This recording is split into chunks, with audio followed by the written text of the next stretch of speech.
What's that sound? What's that noise? It's getting closer. It's getting louder. It's getting bigger. Here it comes. Here comes Stompy the Bear. Here comes Stompy the Bear. Here comes Stompy the Bear. Oh, some say he is brown, and he will shake this town if he ever comes this way again. Caspar Babypants is me, Chris Ballew, former lead singer-songwriter for the professional rock and roll band The Presidents of the United States from Seattle, Washington. And it's music for 0 to 6-year-olds and their parents, mostly their parents. Here comes Stompy the Bear.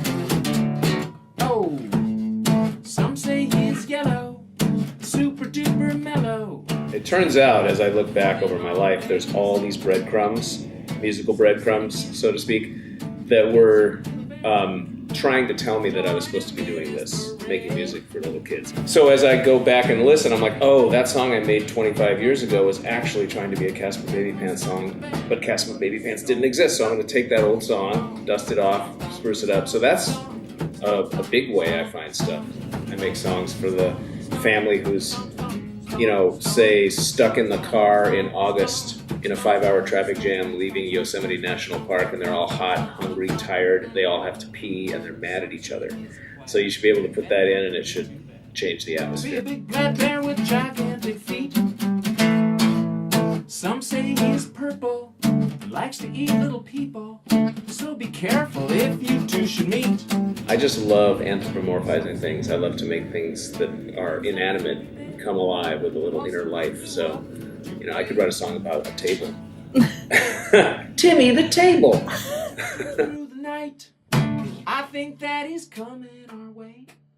He's coming our way. He's coming our way.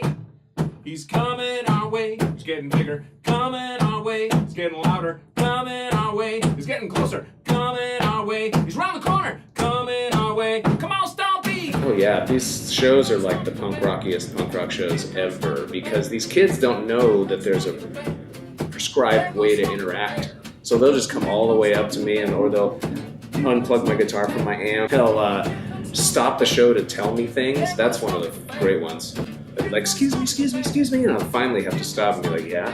And some of the great responses are, I'm thirsty. That's not my job. Another one was, I have a red coat, which was very painfully obvious by the red coat the kid was wearing. Ooh, that's scary, but kind of funny. Bye.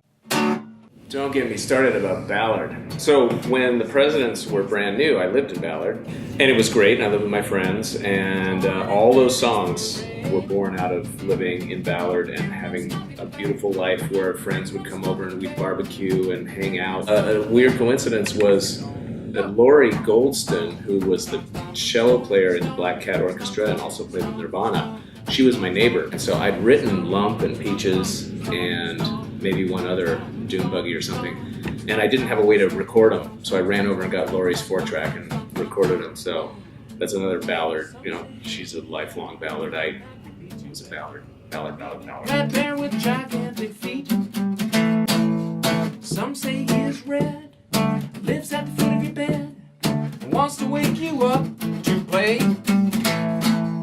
The best review my music has received from a child is a hug. When they come up to me after and they just like reach up and they want to hug me, I'm just like, wow, that is so honest and pure and true. That's the greatest. It just makes me feel so good.